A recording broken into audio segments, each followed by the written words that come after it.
Seja muito bem-vindo, seja muito bem-vinda à nossa Masterclass, o Mapa de Risco do Pix. Essa é uma Masterclass composta por 3 aulas. Você vai acompanhar a gente falando durante essas 3 aulas sobre as formas de você analisar o risco de um produto, seja um produto novo ou um produto que já existe. A gente vai utilizar o Pix como plano de fundo dessa Masterclass, então todas as análises que a gente vai fazer, a gente vai estar utilizando o Pix, tá? E, além disso, nessa Masterclass, ao final dela, a gente ainda vai ter uma aula bônus com um tema específico que tem a ver com o Pix, que muita gente está curiosa, que é o MED. A gente vai fazer um episódio especial só sobre o MED, tá bom? Antes da gente começar, eu queria fazer alguns avisos, tá? Essa Masterclass, ela tem o objetivo de fazer um voo de alta resolução, né? Então, a gente está falando que a gente vai sobrevoar aqui os temas todos do curso.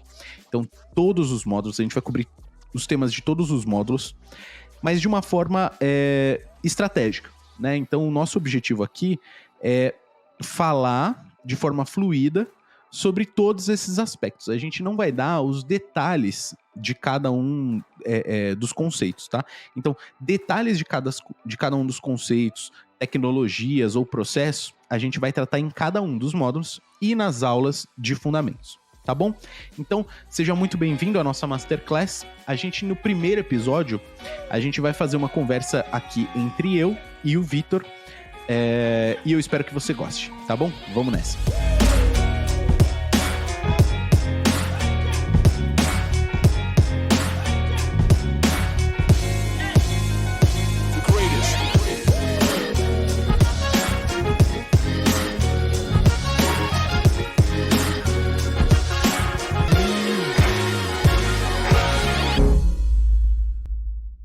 Legal, vamos começar a nossa aula agora. Vitor, muito obrigado pela presença. A gente vai começar esse nosso primeiro episódio falando um pouco sobre o produto, né? Sobre o produto Pix. E aí eu queria começar te perguntando uma coisa, Vitor. Por que a gente tem que entender do produto? Por que a gente está começando essa série de Masterclass falando sobre o produto, ao invés de falar sobre o que todo mundo quer saber, que são as fraudes, os golpes e tudo mais? Por que produto? Tem um conceito, Mariotto, que é presente, né, em todo profissional de fraude aqui que faz, né, o Risk Assessment, que é, enquanto você não consegue entender o produto, o funcionamento, você não consegue entrar em todas as etapas que a gente precisa correr para poder entender quais são as atratividades que esse produto traz, onde o fraudador pode pegar e abusar ali de alguma característica do produto, né? Não precisa ser necessariamente de uma fraude, né? Ou de uma falha. Então é algo que, à medida que você compreende o produto, entende como ele vai ser aplicado, você começa a trazer esses conceitos para a mesa até chegar numa conclusão onde, olha, esse produto tem essas características que vão atrair fraudadores. A gente está imaginando que esses tipos de ataque poderiam ser aplicados aqui neste produto, e aí você começa a ter uma conversa com o time de negócios até refinar e chegar no ponto ótimo, né? A gente sempre trabalha focando em, obviamente, mitigar o risco de fraude, mas também manter a usabilidade do produto. Então, conhecer o produto é importantíssimo para você manter o ótimo funcionamento. Caso contrário, né, como a gente brinca às vezes, desliga o autorizador, né, não vai ter fraude, né, ou seja, tem, né, algumas brincadeiras internas onde a área de prevenção à fraude atua de maneira extremamente exagerada, né, que acaba inviabilizando não só a fraude, mas também o cliente. E isso não é mais aceitável hoje nos produtos digitais. Então, conhecer o produto melhor do que o dono do produto é fundamental para a gente conseguir mitigar a fraude e manter o produto em funcionamento. Vamos começar aqui, então, analisando as dores que esse produto soluciona. Então, vamos analisar o Pix. Quando a gente fala do Pix, a gente está falando de, basicamente, me parece, 3 jobs to be done. E aí me corrija se eu estiver errado, Vitor. São 3 jobs to be done. O que é job to be done? Job to be done é uma ação que o seu usuário ele quer fazer, né? Uma tarefa que ele quer cumprir, né? Então, hoje ele vai cumprir essa tarefa de alguma forma. Ele vai utilizar alguma ferramenta, ele vai utilizar algum processo para cumprir essa tarefa. né?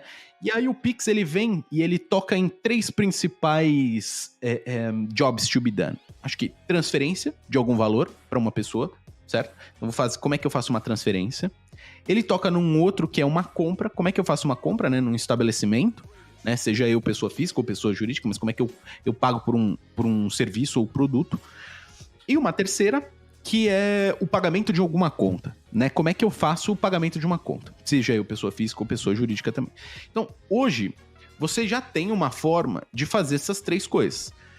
E aí, agora, se a gente fosse analisar, para transferência, as pessoas utilizam a TED, né? Tinha o DOC ali, mas principalmente TED, né?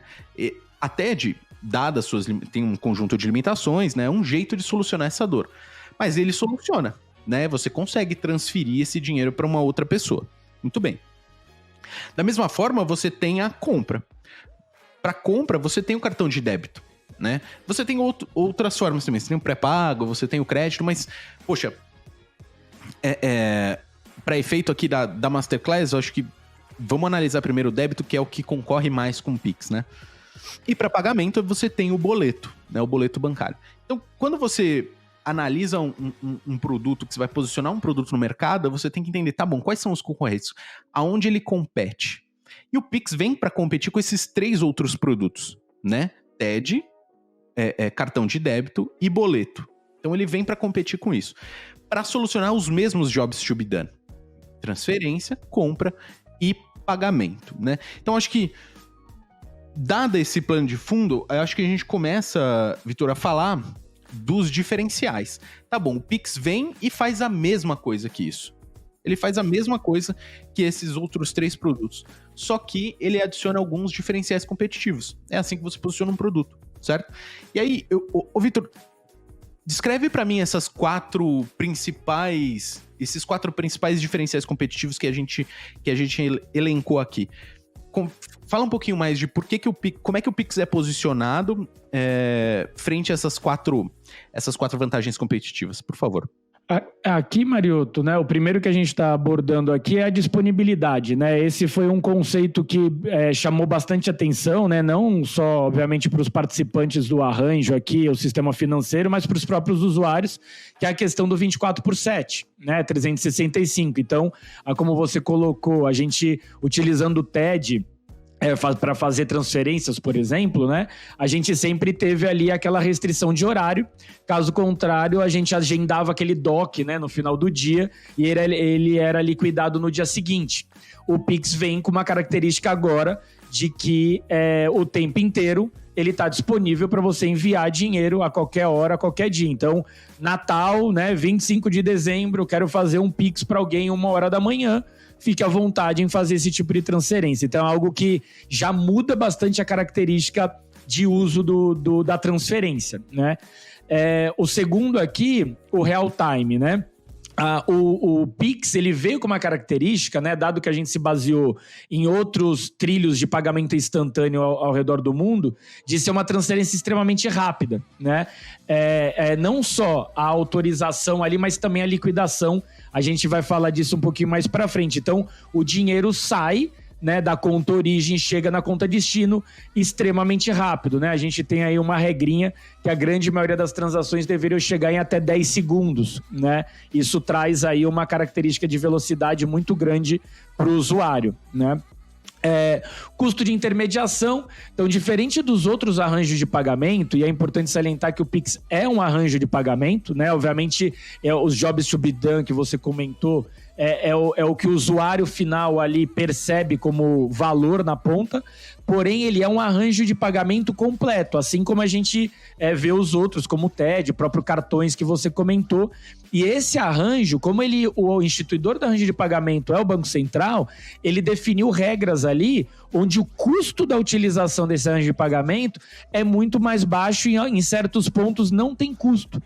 Então o usuário acaba, obviamente, optando por utilizar esse trilho, que obviamente, como você falou, ele também entrega a solução que a TED, por exemplo, entregava, mas com uma característica adicional aqui, tá? E a competitividade, na realidade, é a consequência dessas outras 3 características, né? Quando a gente fala que ele veio para poder otimizar os arranjos já existentes na questão de disponibilidade, né? Tem uma parte importante de UX aí, que é a gente perceber que o dinheiro sai e chega na hora. O custo, né? Antes a gente estava falando de TEDs aí, custando até R$10, R$15, ou tendo que ter pacote de serviços. E para pessoa física, isso hoje não existe, porque o Banco Central regulou que não há custo para a pessoa física fazer transferência. O que acaba fazendo também um processo, né, de trazer uma série de pessoas aí, né, de brasileiros a entrar no sistema financeiro, porque ele não tem mais aquela barreira de custo para ele utilizar, né? Então essa competitividade, ela não só é alimentada entre os participantes, porque a gente está falando que preço está lá embaixo, mas também com a entrada de novos clientes, faz com que essas instituições briguem para trazer esses clientes para dentro de casa, né? E, obviamente, mudem seus modelos de negócio, uma vez que agora o pricing do arranjo foi modificado por normativa. Legal. Quando a gente está fazendo uma análise de um produto, pessoal, a gente tem que, obviamente, entender onde ele é posicionado, porque é onde ele vai chamar, né, novos usuários, onde ele vai roubar usuários de produtos já existentes, isso em qualquer tipo de produto, né, produto digital ou produto físico, tanto faz. E uma das coisas que fica muito legal para a gente olhar é fazer uma análise comparativa em uma tabela. Então a gente criou uma tabela aqui para a gente visualizar um pouco desses diferenciais competitivos. E aí aqui a gente vai comentando, Vitor, e aí você fica à vontade de comentar aqui. Eu acho que o primeiro ponto aqui é inclusão financeira, que é muito legal, né? É óbvio que a gente está fazendo um recorte aqui, tempo quando a gente lançou o Fraud Bootcamp aqui, a gente está acabando de sair janeiro de 2022, né? Essa aula está sendo gravada aqui. Então a gente teve aí, talvez, muita influência da pandemia, né, em relação à digitalização de muitos produtos, né? E obviamente o Pix entra também nessa análise, nessa consequência, tá? Mas a gente tem um ponto, né, um diferencial que é fundamental no Pix, que é a inclusão financeira, né? Ele traz já essa inclusão financeira pelo formato que ele foi concebido, certo, Vitor? Exato, né? A agenda do Banco Central, um dos grandes focos dela ali, onde o Pix mora, é justamente uma das alavancas da inclusão financeira, pelo que eu comentei há pouco. Como o custo do trilho, principalmente para pessoa física, muito barato, e o Bacen colocou uma característica de pricing para quando a gente está falando de PJ também extremamente competitivo, faz com que os custos dos produtos digitais financeiros baixem e aí naturalmente a gente consiga trazer mais usuários para dentro das plataformas, né? Obviamente que isso sincroniza com toda a questão, né, da abertura de mercado que a gente está vendo no Brasil em relação ao sistema financeiro. Então, quando a gente vê contas de pagamento digitais, né, basicamente aí com propostas onde o custo é zero, né, de utilização, ou seja, a gente sai daquele antigo modelo de apenas ter ali uma conta corrente, ou de ter um pacote de serviços e tal, e aí quando você tem essa opção de ter uma conta, né, digital ali, onde você pode receber e enviar dinheiro, e agora você tem um meio de envio de dinheiro e recebimento com zero de custo, obviamente que isso puxa demais aí os usuários para utilizarem cada vez mais. Óbvio que, como você bem colocou, a pandemia sincronizou, né, com o lançamento do Pix, e eu não tenho dúvida que uma coisa, nesse caso aqui, ajudou a outra, né? Toda a questão do auxílio emergencial que aconteceu ao longo da pandemia, né? Então, muita gente ali tendo que ter o acesso a uma conta digital para receber o dinheiro e movimentar, e o Pix, querendo ou não, ajudou demais, porque imagina, né? Uma ajuda em relação à questão da pandemia e você ter que ter custo para transferir o dinheiro, né, não faz tanto sentido. Então, naturalmente, a agenda de inclusão financeira foi altamente acentuada também por causa do Pix. Eu não queria me delongar muito, mas eu acho que é importante a gente falar isso, pessoal, porque você como profissional do meio financeiro, né, no meio bancário ou financeiro, ou você... mesmo trabalhando em algum retailer, né, ou qualquer instituição, né, de que venda, né, um merchant que a gente chama, é super importante você entender o quanto a inclusão financeira faz diferença dentro da nossa economia, né? E aí, talvez a gente coloque aqui uma indicação de um vídeo que chama How Economic Works, que é um vídeo muito interessante que mostra como é que a economia gira, né? E você tem toda a parte do dinheiro mesmo, que gira, né? E do crédito. E aí tem um desafio muito grande de você dar crédito para as pessoas, porque você não conhece o comportamento delas. O Pix traz essa possibilidade de você incluir financeiramente um monte de gente para você começar a entender qual que é o comportamento dessas pessoas e, eventualmente, até depois você começar a oferecer crédito. Então, mais um golaço aí do produto. Quanto à inclusão financeira, o fato de você oferecer uma baixíssima barreira de entrada para você conseguir colocar o cara dentro de um ambiente digital e começar a monitorar o comportamento dele. Certo, Vitor? Exato. Vamos evoluir aqui. A gente acabou falando de disponibilidade, né? Disponibilidade 24/7, 365 dias no ano. E aí a gente compara aqui com boleto, por exemplo, com cartão de débito e com TED, né? É muito curioso, porque, por exemplo, você consegue comentar um pouquinho, Vitor? Porque no cartão de débito, eu queria puxar o cartão de débito, destacar. Ele também é super disponível, né? Mas eu acho que o que a gente pode destacar aqui é o uso no ambiente online, né? A gente não via um uso do cartão de débito tão grande no ambiente online. E no Pix a gente vê uma utilização absurda já, né? Quer comentar um pouco sobre essa diferença, Vitor, por favor? Sim, aqui é super interessante, né? E é legal aí todos os alunos aí entenderem que conhecendo o produto, a gente tem que passear também por mais de um prisma, né? A gente está conhecendo o produto do ponto de vista do usuário final, da instituição financeira que dispõe o serviço, da instituição PJ ali, né? Do comércio, do merchan, como você colocou, e que tipo de benefício eles veem. E aqui é um que fica claro que o benefício está muito voltado para o merchan, para o estabelecimento comercial. Então, por exemplo, quando a gente compara o Pix com o cartão de débito, a gente está falando do cartão de débito, um arranjo de 4 partes, né? Ali regulados pelas bandeiras aí conhecidas de mercado, e que, por mais que a autorização da transação acontece online, a liquidação acontece em D+1. Então, o que acontece nesse caso? Para um estabelecimento comercial que acabou de vender um produto, receber amanhã é pior do que receber agora. Né? Ele tem que ter fluxo de caixa, ele tem que ter toda uma série de acertos. Então, ao comparar pelo ponto de vista de um estabelecimento comercial o Pix com o cartão de débito, eu prefiro, como estabelecimento comercial, vender o mesmo produto pelo mesmo preço e receber na hora. Então, esse tipo de característica acaba, de novo, né, colocando o Pix à frente e mostrando o quão competitivo ele é.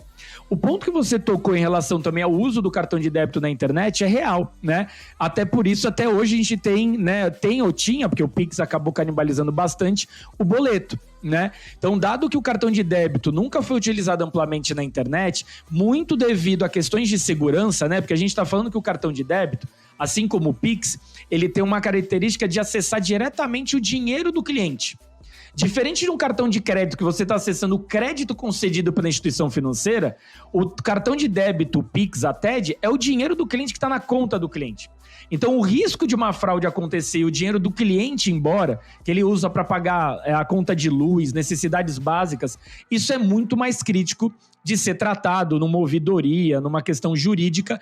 Então, o cartão de débito, devido à facilidade de se fazer uma fraude na internet, nunca foi utilizado amplamente. A gente vai ver um pouco dessa discussão nos módulos aí de fundamento de 3DS, que é os instituidores de arranjo ali de bandeiras, criaram uma alternativa para viabilizar, mas o Pix chegou muito mais rápido e hoje compete com esse mundo, né?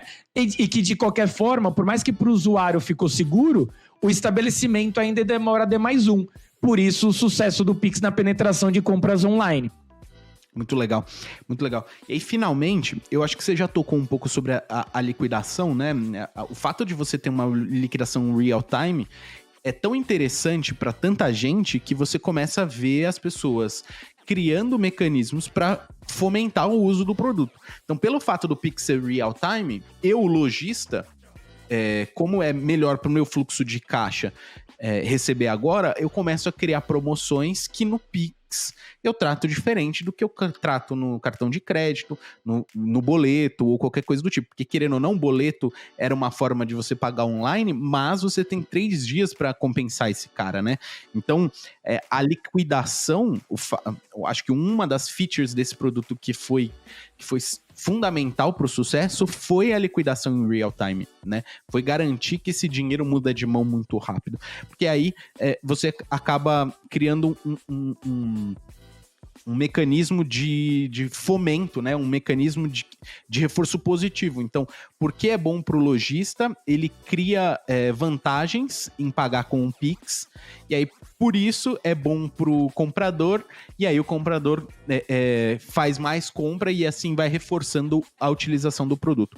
Mas mais do que isso, acho que, e aí a gente já começa a entrar aqui a análise do arranjo de pagamento em si, como esse produto, o PNL desse produto, né? Como é que o PNL desse produto foi concebido. E o fato de você não cobrar da pessoa física, eu acho que também foi uma feature muito interessante de quem concebeu o arranjo, que aí a gente já vai explicar daqui a pouco, né? Diferente dos outros arranjos que você tinha permissão para cobrar, e aí você tinha pessoas, né, instituições cobrando das mais diferentes formas, e é muito legal, né, porque você tem competição e tudo mais, mas mesmo assim você tá limitado à oferta dessas instituições. Aqui, quando o Pix é concebido, o instituidor do arranjo já fala assim, olha, a regra é essa daqui, ó, não pode cobrar aqui, pode cobrar aqui, né, e eu acho que esse foi um diferencial muito grande, né, Vitor? Você quer comentar um pouquinho também das diferenças? Bastante, Mário. E agora que a gente está passando por alguma das características aí, e elas somadas começam a mostrar, né, e explicar o porquê que o Pix realmente foi super bem sucedido, né? A gente está falando aí que a gente fez um pouco mais de 1 ano da plataforma, né, desse novo arranjo, e a gente está falando que ele já basicamente canibalizou 90% aí do mercado de TEDs, né, e Docs, né? Justamente por causa dessas características de, né, eu sou barato, eu sou de graça, estou disponível 24/7. A liquidação, né, como você comentou, a gente chama de LBTR, né, liquidação bruta real time. Então, autorizo e liquido na mesma hora, ou seja, fluxos de caixa, tudo otimizado.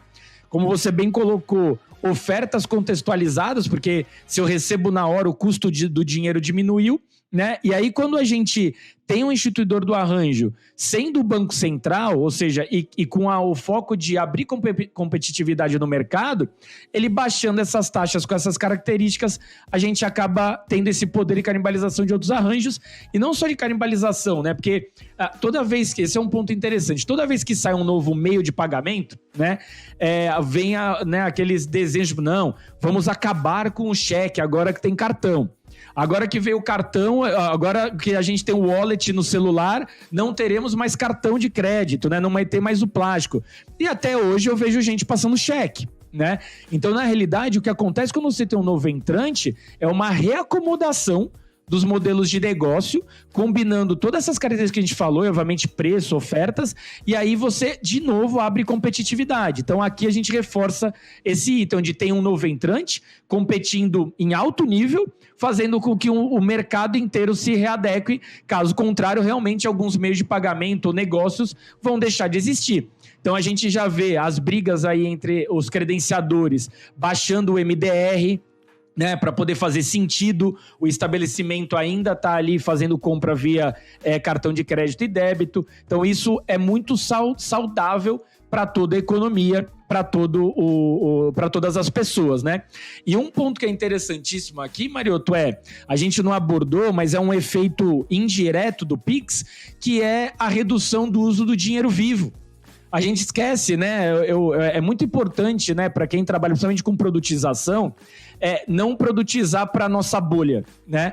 Ou seja, produtizar para nós mesmos. Cara, a gente tem um Brasil para poder criar produto financeiro, né? E dinheiro ainda é altamente utilizado, e o dinheiro tem custo, tem risco, tem uma operacionalização muito grande do Bacen para poder manter isso fluindo dentro da economia, né? Imprimindo moeda, reconstituindo moeda, destruindo moeda, e agora a gente fazendo com que esses arranjos novos entre em funcionamento, a migração também do uso do digital aumenta exponencialmente, assim como, obviamente, com as novas gerações altamente conectadas com o mundo digital. Então, os efeitos do Pix não param só nas características diretas, mas tem efeitos indiretos dentro da economia e dos arranjos de pagamento que acabam beneficiando todo mundo. Um jeito muito mais eficiente, né? E aí, eu queria evoluir um pouco a nossa conversa, Vitor, falando um pouco do instituidor, né? Do arranjo, né? Vou evoluir aqui para a gente comparar esse arranjo de pagamento com os arranjos que a gente já tinha, que a gente já via, né? Então, a gente tem... E aí você pode explicar um pouquinho melhor para a gente, mas na minha cabeça aqui, a gente tem muito as bandeiras, né? Então você tinha ali a Mastercard, você tinha a Visa, você tem a Elo, todas elas aqui, elas oferecem formas de você pagar, mas mais do que isso, ela tem arranjos de pagamento. E aí, tem ali o boleto, tem ali a TED, que eu queria que você comentasse. Tá bom, como é que funcionava funciona esses arranjos de pagamento? E quem é o instituidor e como é que ele se incluiu dentro desse mundo de instituidor de arranjo de pagamento? Consegue comentar pra gente? Sim, legal. Uma coisa que é legal é já começar a gente passar o glossário também, né, pro pessoal. Então a gente fala muito de IAP, né? O que é IAP? Instituidor de arranjo de pagamento, né? E como você bem colocou, Mariotto, o que mais vem na nossa cabeça são os arranjos de cartão, né? Que acho que é o que há muitos anos, né, se espalhou pelo mercado e a gente tem uma utilização super grande. Então a gente tem aí as grandes bandeiras na cabeça. Então o que aconteceu lá no passado, né? O Bacen, para poder incluir esses arranjos de pagamento de cartão no Brasil, né, dado que eles eram principalmente internacionais, com Mastercard e Visa lá no passado, né, agora, como você também colocou, temos bandeiras nacionais como é a Elo, mas lá no passado ele regulou essas empresas, deu poderes para elas de criarem esse arranjo no Brasil, né, obviamente que regulado, né? O Bacen, ele regula, né, as bandeiras aí, mas também delega poderes de legislação desse arranjo para elas. Por isso que, nesse caso, elas são a IAP, né? Elas são o instituidor de arranjo de pagamento, e aí elas construíram um modelo de 4 partes, que a gente vai entrar um pouco mais no detalhe no futuro. E aí veio o Pix, que, dado todas as características que o Banco Central gostaria de trazer de competitividade para o mercado, ao invés de delegar para uma outra instituição, ele deixou esse papel com ele. Então, o Banco Central, hoje, no Brasil, é o IAP do Pix. Ele é um instituidor do arranjo de pagamento. Então, o que a gente é acostumado, né, para quem é do mundo de cartões, aí já trabalhou, com os manuais de bandeira, né? Com todos aí que já passaram por esse mundo, você sabe bem do que eu tô falando, né, Mariotto? Ali ler aqueles manuais complexos. Por quê? Porque alguém tinha que parar para definir quais são os protocolos, a tecnologia, as regras, os SLAs, responsabilidades, liability, né, que é a responsabilidade de fraude. O Bacen agora no Pix está fazendo exatamente a mesma coisa, obviamente com um produto muito mais jovem do que o arranjo de cartão. Então ele nasceu, foi lançado com regras básicas e a gente vem evoluindo ele ao longo do tempo. Então, hoje, para deixar claro para todo mundo, a IAP do Pix é o Banco Central. E por que é importante, pessoal, vocês entenderem que o Bacen que regula esse arranjo de Pix? Porque você tem um player novo, entre aspas, um player antigo, cumprindo um papel novo aqui, que ele não estava acostumado. E isso traz diferenciais quando você está fazendo o risk assessment do produto. Então você tem que olhar também para quem são os players, quem são os atores de cada um dos produtos, de cada um desses seus produtos que você está fazendo risk assessment. Porque isso vai determinar, talvez, a atratividade de um golpe, ou um novo golpe que possa vir porque tá atacando um player novo, ou porque tá atacando um player que não tá acostumado a fazer a atividade A ou a atividade B. Então, por isso que é super importante, novamente, aqui reforçando o que o Vitor falou, conhecer o produto melhor, inclusive, do que o dono do produto. Porque você tem que estar com a cabeça de engenharia reversa, de como é que eu chego lá, faço a engenharia reversa do produto e acho as vulnerabilidades, como é que eu posso sucumbir o produto ali, entendeu? Então, por isso que é importante, por isso que a gente está citando o Bacen aqui, porque já fiquem na cabeça com isso, porque mais pra frente ali, a gente vai fazer a análise de atratividade. Acho que a gente já tá caminhando pra isso aqui, se eu me lembro bem. E esse é um dos pontos que a gente vai destacar. Esse é um dos pontos que você tem que estar em mente quando você faz a análise do risco. Só para complementar, Maroto, que acho que você esbarrou num ponto que eu gostaria de reforçar para todo mundo, que é assim, de novo, essa parte de conhecer o produto não é simplesmente conhecer o produto do ponto de vista do usuário final, né? De novo, dos participantes, do instituidor do arranjo de pagamento, né? Porque quando a gente vê o arranjo de 4 partes, poxa, se eu estou trabalhando num credenciador, né, num adquirente, os riscos são distintos de eu trabalhar num emissor, porque as responsabilidades são distintas. Ou seja, dado que o IAP falou que a responsabilidade A é do credenciador, a B é do emissor, dependendo de onde eu estou trabalhando, mesmo estando no mesmo arranjo, na mesma transação, no mesmo produto, o meu trabalho é distinto. Então é importantíssimo a gente entender desenhos, obviamente, de tecnologia, a UX que o cliente vai passar, todas as atratividades que a gente vê de características do produto, mas também fazer esse exercício de ponto de vista de cada entidade presente no modelo de negócio, produto, arranjo de pagamento, para a gente poder identificar, de novo, atratividades, né, responsabilidades e aí montar uma estratégia holística. Caso contrário, você pode ser extremamente eficiente numa estratégia de maneira isolada, mas quando você se coloca na posição de uma outra entidade, talvez aquela estratégia não faça sentido. Né, a exemplo de um chargeback da vida, aí, modelos de cartão de crédito. Ou seja, se eu não sou responsável por aquela fraude, por que eu vou gastar, né, ou investir, ou talvez atritar a jornada do cliente, se talvez outra entidade dentro do arranjo já fez aquela mesma atividade? Então, é esse tipo de raciocínio que a gente tem que começar a criar, tá? Cara, uma coisa que é muito interessante que acho que deriva do que você falou aí, entender os interesses de cada um dos players. Porque dependendo, se você consegue entender o interesse do outro lado, você consegue negociar melhor. E, eventualmente, não é você que é responsável por travar um processo ou colocar mais uma layer de segurança no seu processo, porque é interesse de outro player dentro da cadeia fazer isso, e você pode negociar isso com ele. Isso é muito legal. Porque o que me veio na cabeça? Eu sentando na cadeira de um digital retailer, eu sentando na cabeça aqui de um iFood ou de um Zé Delivery, como é que eu entendo o interesse do banco nisso, né, do pagador, o interesse do Bacen, o interesse do credenciador, para talvez conseguir achar formas de solucionar os meus problemas de fraude aqui também. Então, entender o interesse de cada um dos players é fundamental. Parece besteira, mas cara, vocês precisam ter o domínio do produto mesmo, né? Que vai facilitar muito a vida mais pra frente. Fala aí. É esse o ponto, Maroto. Assim, o que a gente tá colocando aqui tem que estudar muito o que você tá fazendo. Não é trivial, não é ler 2, 3 páginas de internet, alguém comentando, tem que ir atrás. Você vai lembrar bem, Maroto, o exemplo que eu vou dar. 3DS 1.0 no Brasil. O protocolo extremamente bem escrito, tecnologias avançadas para a época, muito importante, vindo resolver um problema de fraude altíssimo, que era a fraude no CNP, não foi entendido os interesses de cada parte. O que aconteceu?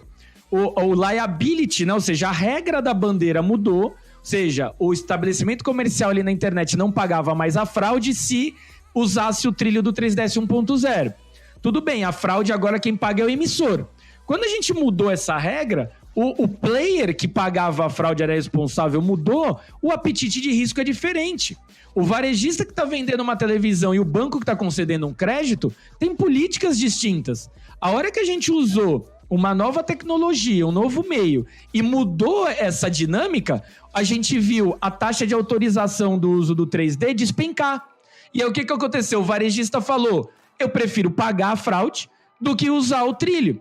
Então, assim... Porque não vou vender, né? Exato. Então, olha como é sutil, principalmente quando a gente fala de novos produtos, novos entrantes, você entender a dinâmica do mercado. Então, a gente está falando aqui com vocês sobre todo esse olhar holístico do produto e, obviamente, depois a gente vai entrando aí, né, em cada um dos detalhes, porque, caso contrário, um item que você ignora ou não aprofunda pode ser determinante para o fracasso ou o sucesso do teu produto, ou do risco, né, da parte que você está envolvido. Então, é extremamente importante vocês entenderem que o recado dessa aula aqui é: entendam realmente o produto que vocês estão analisando. E eu realmente agora espero que esteja ficando mais claro para vocês o quão difícil e profundo é o estudo desse realmente, tá?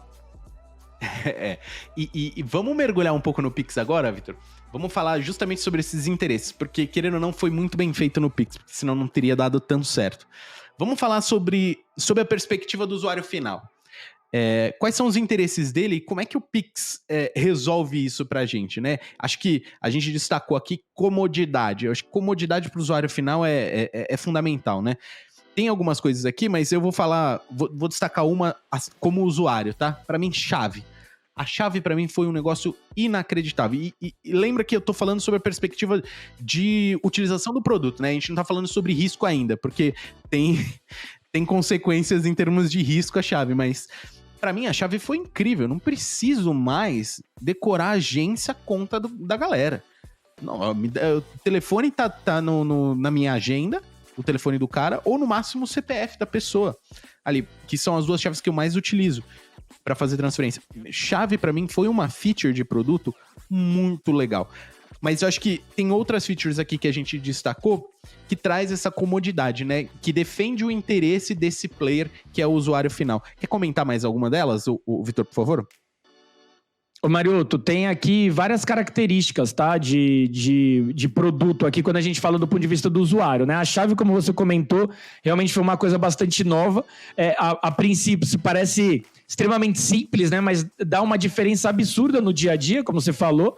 Tá ali na minha agenda um número de telefone, um e-mail talvez, né, para poder fazer essa transferência super facilitado. E de novo, dado todas as plataformas digitais, o e-mail cada vez ficou mais útil, né, utilizado como chave ali para uma série de coisas, e agora você pode fazer para enviar ou receber, né, dinheiro, né? Eu até vi uma coisa interessante, alguns cartões já comerciais, onde você tem ali o e-mail da pessoa, e aí a primeira parte ali com o arroba é o Instagram da pessoa.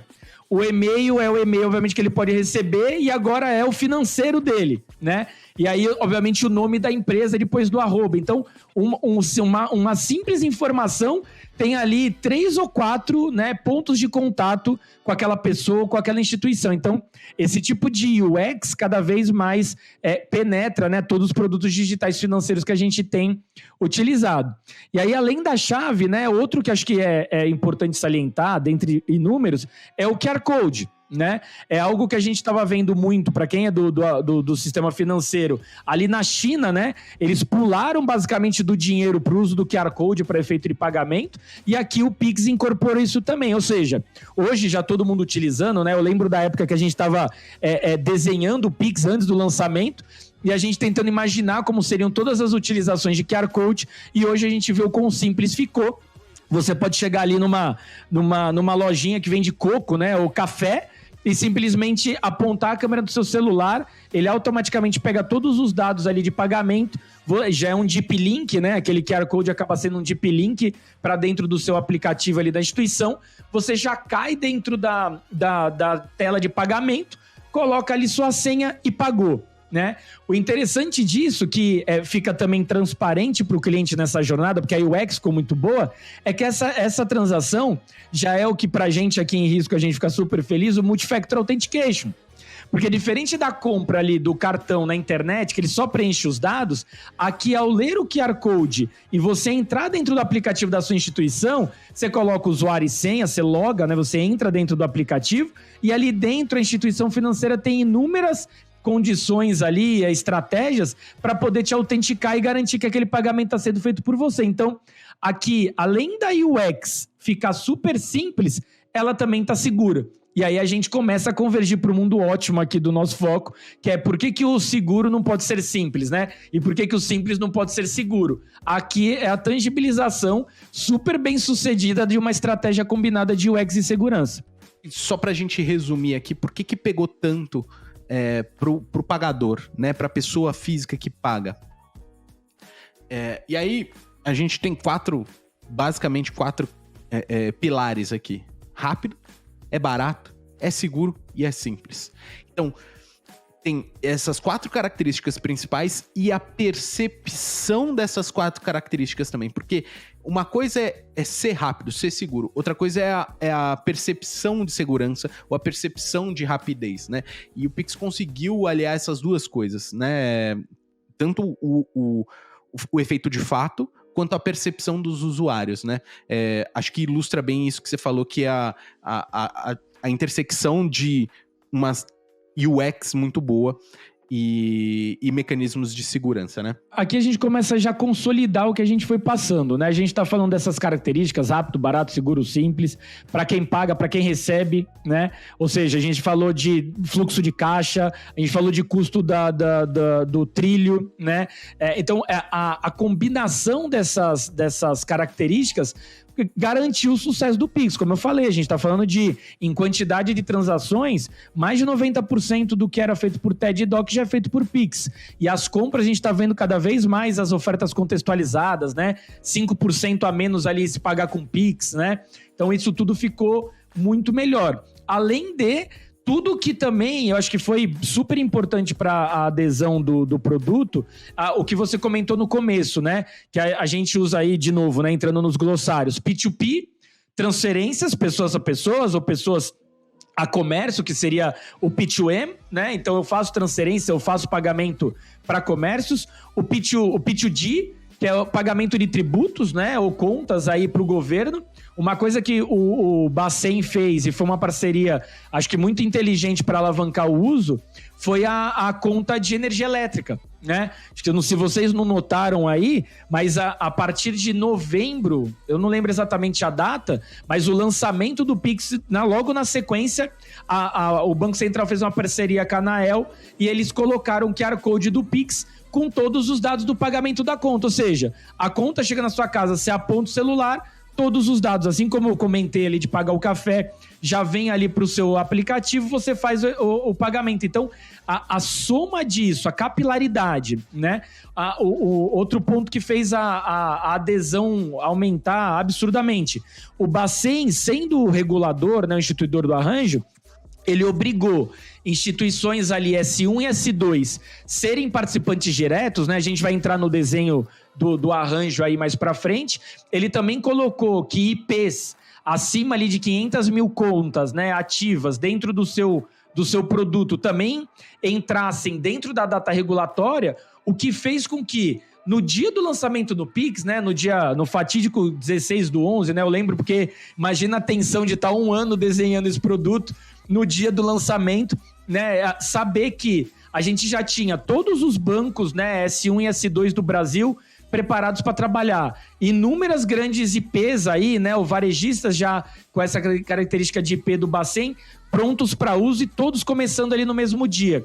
Com todas essas características, a gente lançou, obviamente que foi um lançamento faseado, a gente foi controlando ali, a gente também vai falar um pouco, né, de como a gente controlou todo o risco de rampar um produto desse, mas quando você soma todas essas características, é que você entende o porquê agora, 1 ano depois, né, a gente imaginava isso 1 ano antes, mas 1 ano depois a gente chegou no sucesso que foi o Pix, a aceitação que a gente teve na população brasileira como um todo. Uma das coisas que é um dos maiores interesses de qualquer retailer, né? Qualquer pessoa que está vendendo online, ou não, né? Ou também fisicamente, é o tempo de checkout, né? Que numa loja física é o tempo que você para na fila para você conseguir pagar.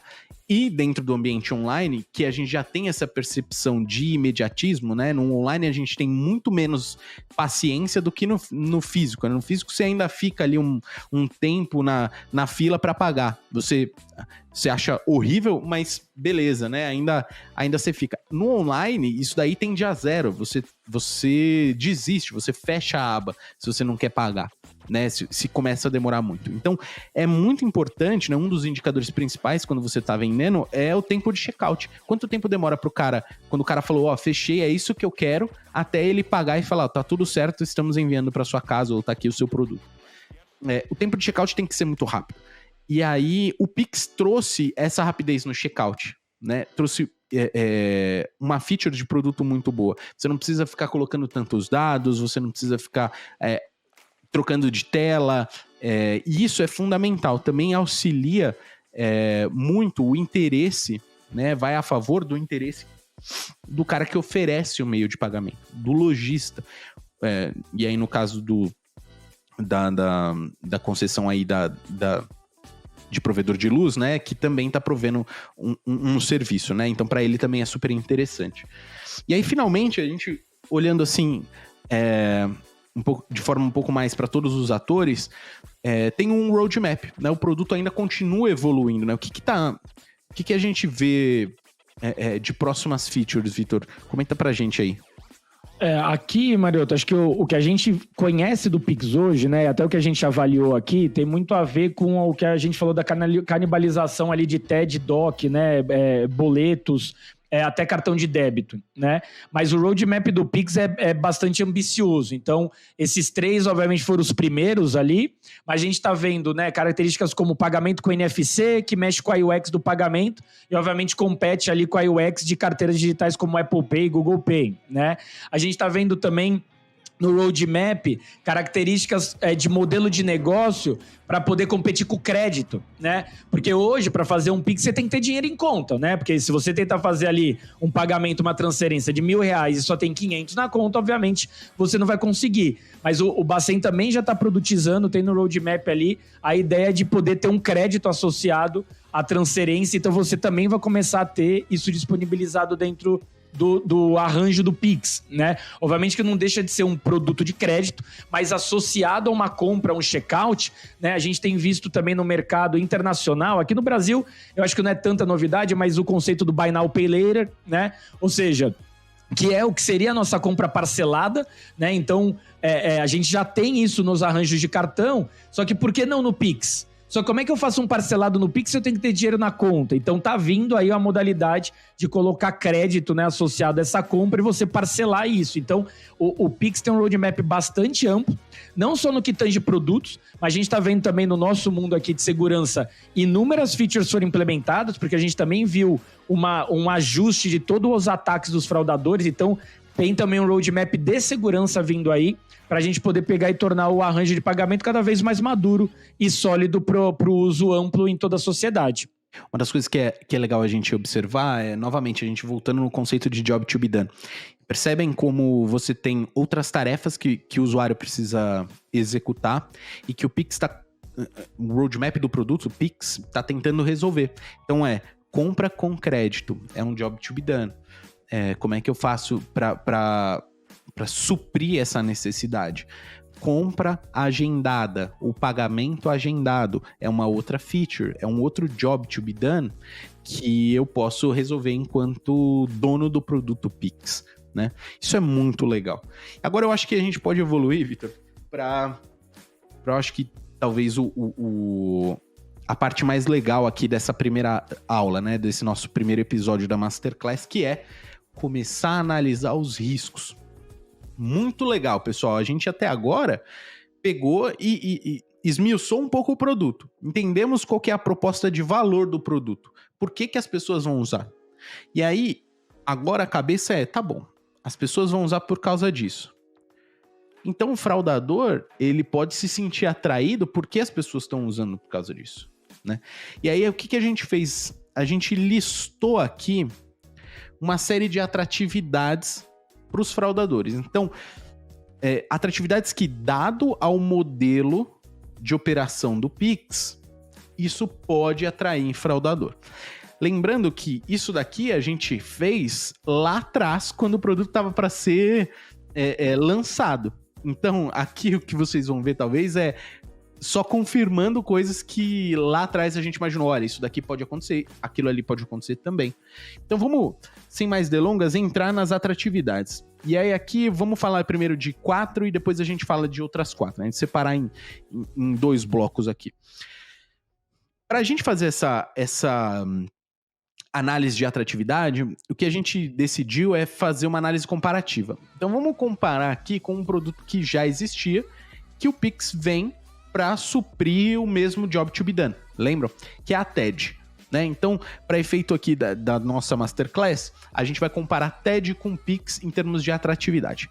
Então vamos lá, Mariotto, qual que, né, dado que a gente deu toda essa volta, né, esse voo de helicóptero aqui nas características do produto, e a gente começa agora a se colocar no lugar do fraudador ali, né? Fala, tá bom, eu vendo essas características aqui, o que tá me chamando a atenção, né? A questão do LBTR, né, liquidação bruta em real time. Fala, ó, o dinheiro tá caindo na hora, né? Então isso aqui é interessante, por quê? Eu como fraudador, quando eu tô fazendo, fraudador, cartão de crédito e débito aqui, que pega os teus dados e compro na internet, eu compro e demora 3, 4 dias para chegar na minha casa. Aqui você tá falando que o dinheiro cai na hora, né? Então, poxa, acho que dinheiro na hora é melhor do que uma televisão que vai chegar e depois eu vou ter que vender ela com um deságio, né? Uma outra característica que na época assustou a gente é que o Pix entrava sem teto de limite, né? Na realidade, ele estava indexado aos limites da TED, né?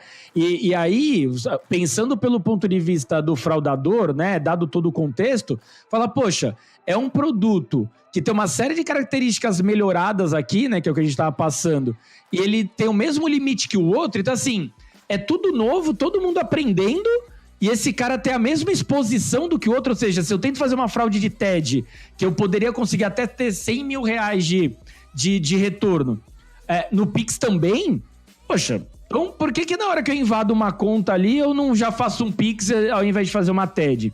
Né? Imaginando que, obviamente, todo mundo está aprendendo, né? O usuário está aprendendo, então ele tem uma falta de conhecimento, claro, porque chave, né? Foi uma dúvida muito grande dos usuários na época, por mais que todo mundo agora entendeu. O que eu faço com a chave? Não, se eu não tenho chave cadastrada, então eu não tenho Pix.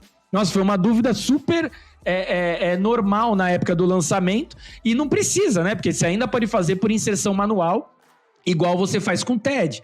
Então, a falta de conhecimento do usuário final, a falta de conhecimento das instituições participantes, né? E as características que ainda na época estavam super simplificadas, né? Porque a gente estava fazendo a produtização ainda sem conhecer o produto funcionando, isso tudo faz com que gere uma série de pontos de atratividade para o fraudador olhar e falar, nossa, será que eu não mudo de emprego aqui, né? Ou seja, será que eu deixo aqui a fraude de clonagem de cartão ou de CNP aqui e vou começar a fazer uma outra modalidade que vai entrar um pouco nos raciocínios que a gente vai abordar mais na frente de migração da fraude, né? Aqui indo na fatia que a gente está querendo passar para vocês entendo que as características de produto que atraem clientes, muitas vezes atraem os fraudadores, né? Um ponto também que a gente na época salientou, Mariotto, foi mais uma questão ligada a cyber, né? Mas obviamente que cyber, o desdobramento dela é uma fraude, né? No final do dia, ninguém, né? Dificilmente você só tem um ataque de cyber ali, a não ser que seja político, né? Que tem um outro contexto, mas um ataque de cyber voltado para crime financeiro. Quando a gente fala de um arranjo, por exemplo, de cartão, os instituidores de arranjo estão descentralizados, né? Então, algumas vezes na nossa vida a gente viu aí uma Mastercard ficar fora, uma Visa ficar fora, obviamente muito raro, porque é o IAP, então tem que ter, né, uma infraestrutura super parruda, e agora é só o Bacen. Então, essa infraestrutura também teve que ser reforçada. Então, é um risco que, na medida que o produto estava sendo construído, a gente falou, será que a gente não vai ter ataque de cyber aqui, dado que a gente tem um single point of failure, né? Ou seja, é só a conexão com o Bacen que mantém todo o arranjo de pé. Então, isso também foi uma atratividade que bateu na nossa cabeça na época que a gente começou a analisar o produto. Eu vou fazer alguns comentários aqui. Primeiro, quanto ao limite por transação, né? A gente tinha, eu lembro quando eu entrava para fazer uma TED, eu entrava e falava assim, ó, acima de 3 mil, acima de 5 mil, você pode fazer. Mas não tinha limite, né? Eu sei que existia limite porque eu já trabalhei em instituição financeira, e aí tem os limites, cada instituição financeira fazia um limite, mas não tinha uma regra ali, né, conhecida. Os usuários não sabiam se tinha um teto para fazer, muito menos os fraudadores, né? Então, não era divulgado. Quando o Pix entra sem limite e sem limite. E aí dependeria de cada uma das instituições fazer um controle de um apetite de risco ou não. Mas aí, você como cadeira de risco dentro da instituição, você teria que pensar isso daí. Você teria que ter feito uma análise de risco e achar essa atratividade e colocar algum mecanismo para mitigar esse risco, né? Quando a gente começou no primeiro nível de consulta pública lá com o Pix, realmente ele não teria esse controle. Aí a gente, naquela época, já avaliou e falou, olha, não tem como entrar desse jeito. Então, na época, em conversas com o próprio Banco Central, né, na construção do produto, a gente construiu ali a normativa 20 na época, que era o quê? O Bacen, na época, ele não queria que a gente tivesse algum tipo de diferença entre, por exemplo, o Pix e a TED do ponto de vista de negócio, para não gerar uma diferença. Tipo, não, na TED eu consigo fazer 100 mil e no Pix eu só faço 1.000, logo eu prefiro o TED. Né? Então o Bacen falou, olha, não pode ter diferenciação entre o outro. Mas a gente falou, então no mínimo vamos definir que o limite do Pix, no máximo, é igual ao da TED. Então lá na IN20, lá ela já até... O tema de limite é um tema que a gente vai abordar com mais detalhes pra frente. Ele mudou muito ao longo do tempo que a gente viu depois do funcionamento, inúmeras necessidades de mudança. Mas na época o Pix nasceu falando assim, todas as instituições financeiras, você pode arbitrar o limite do Pix igual ao limite que você já tem de TED. Então, se você quiser baixar o limite de TED, você pode baixar o de Pix. Mas se você aumentar o limite de TED, você também tem que aumentar o do Pix. Então, lá na época, pelo menos essa primeira regra foi colocada para ter primeira feature de segurança. Porém, depois que a gente lançou e a gente já tinha levantado a bola em relação a alguns riscos de ter um produto ainda muito jovem contra um produto muito maduro, porque... Poxa, a gente já tinha modelo de machine learning rodando por trás da TED, já tinha uma operação treinada, e no Pix tá todo mundo aprendendo. E ter o mesmo limite, pelo ponto de vista de segurança, não faz sentido. Pelo ponto de vista de negócio, faz todo sentido. Eu não quero deixar um produto, né, aquém do outro. Mas de segurança, um cara ainda muito verde, não faria tanto sentido. E por isso que a gente vai ver aí um capítulo inteiro aí que a gente vai conversar sobre limites no Pix, para poder explicar a evolução dele, tá? Legal.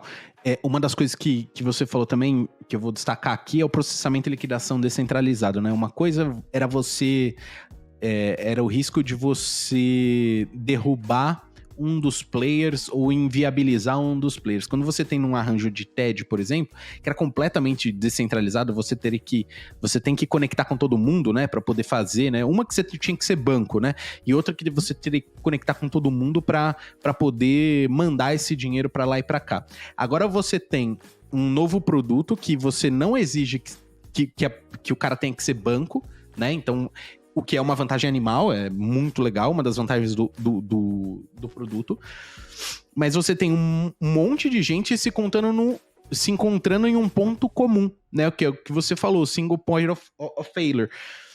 Cara, então você tá me dizendo que se eu for alguém que quer atacar, eu preciso atacar só um cara. Se eu atacar um cara, eu posso comprometer a infraestrutura inteira do negócio?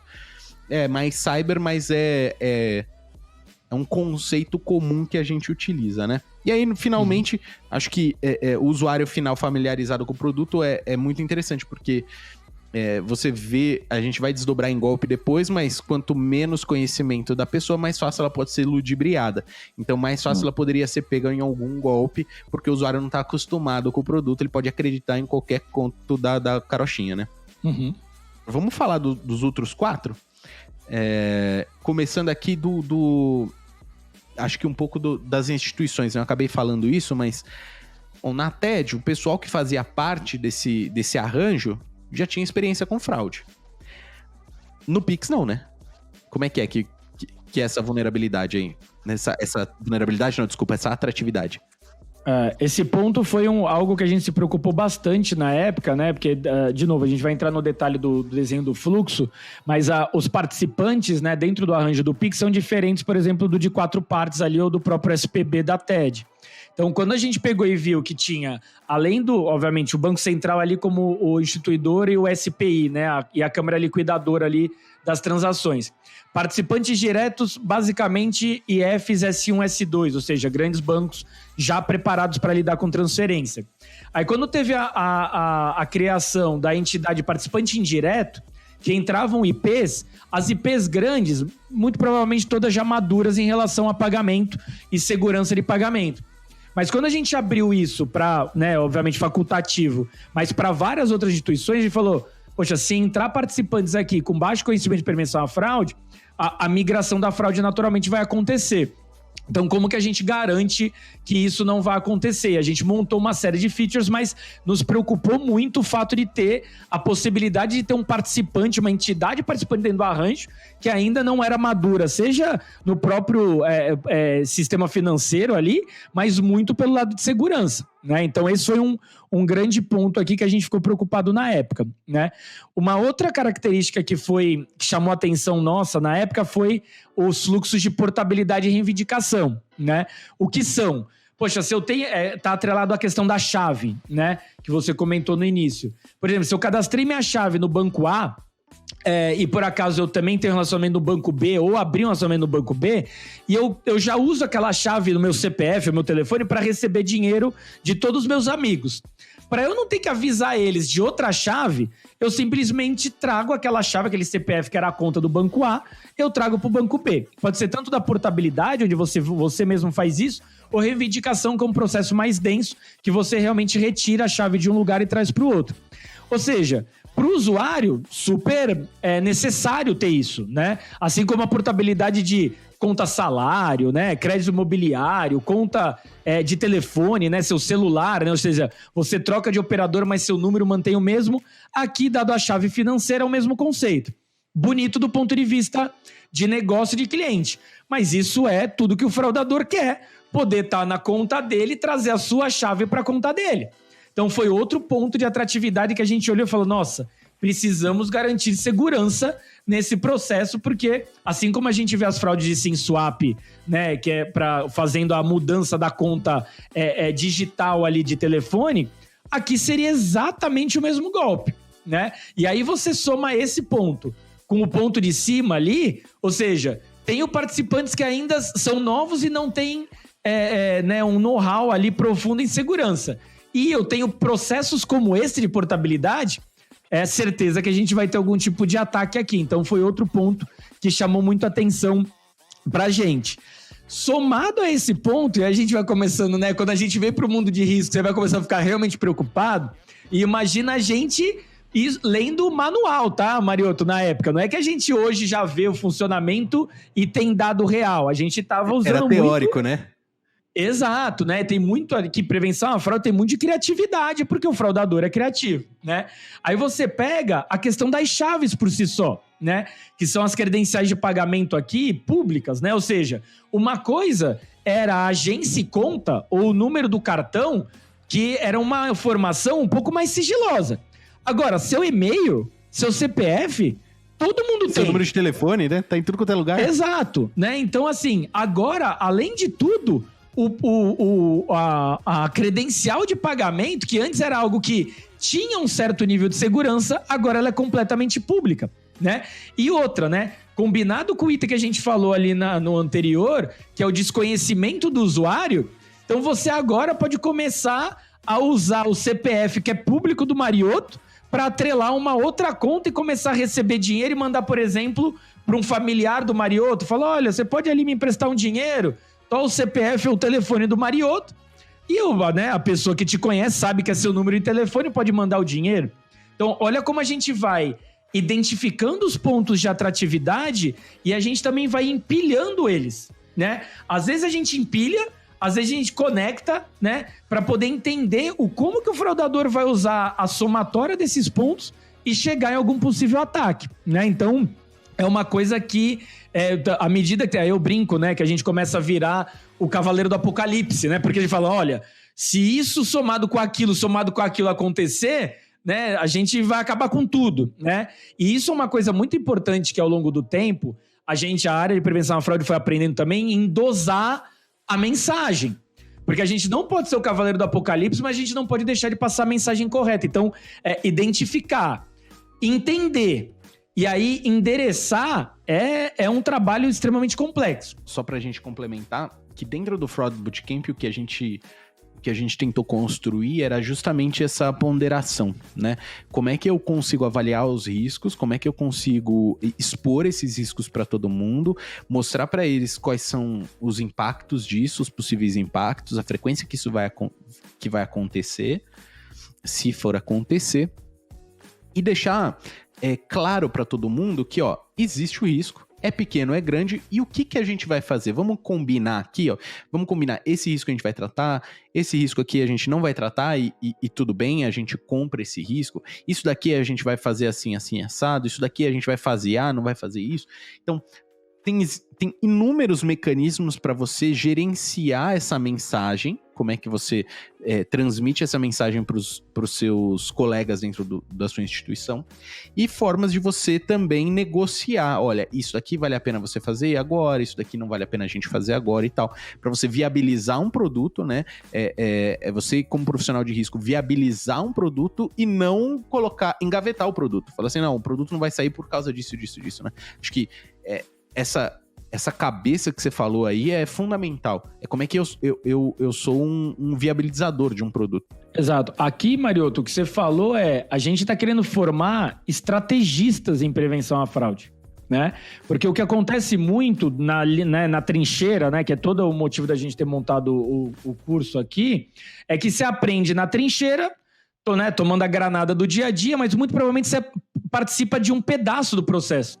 Aqui a gente está fazendo todo mundo dar um passo atrás e olhar de maneira extremamente estratégica o todo, né? Porque muitas vezes você, né, dependendo da posição que você tem dentro da sua instituição, você recebe e fala assim, ó, agora tem Pix e você cuida da abertura de conta. Tá bom, mas o que da onde veio, todo esse contexto que a gente acabou de passar, isso não existe. Então você acaba, do nada, acontece alguma coisa na sua frente, você fala, por que aconteceu aquilo? Aí você aprende, né, na dor. O que a gente tá querendo fazer aqui dê um passo atrás e olhe de maneira estratégica, né? Então acho que é isso que a gente quer fazer com que vocês consigam chegar lá, né? E aqui a gente está endereçando só a primeira parte, que é a fatia de conhecer o produto e identificar as atratividades. Ainda tem todas as outras partes aqui para a gente poder conseguir chegar realmente numa estratégia, né? Mas voltando aqui, Mário, teve um outro ponto também que preocupou muito a gente na época, que foi o seguinte. Dentro, por exemplo, do arranjo de 4 partes ali, pegando eles como exemplo, o instituidor do arranjo, as bandeiras, como a gente comentou, como eles estão há muitos anos, né, a gente está falando de um arranjo de mais de 20 anos aí, global, né, não só no Brasil, eles já tinham inúmeras features de segurança montadas como instituidor. Ou seja, não era só o emissor do cartão que prevenia a fraude, ou só o EC, ou só o credenciador.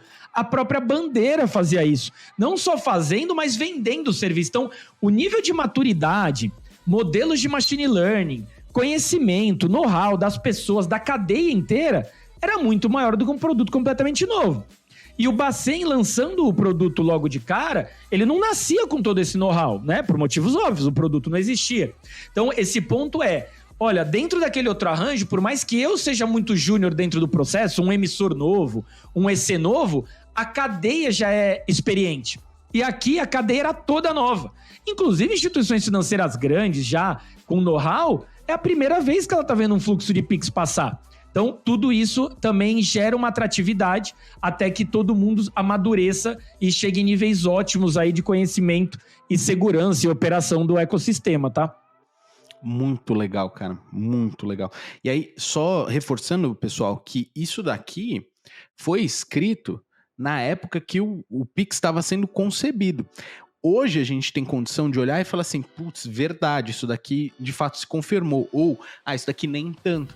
Mas lá na época, o exercício era justamente um exercício de criatividade, de você entender quais são as atratividades pro cara, dado as features do produto, dado os job to be done que o produto tá tentando cumprir. E aqui, só para te complementar, Mariotto, aqui fica claro agora o porquê que você tem que ter aquele capítulo anterior de conhecendo o produto.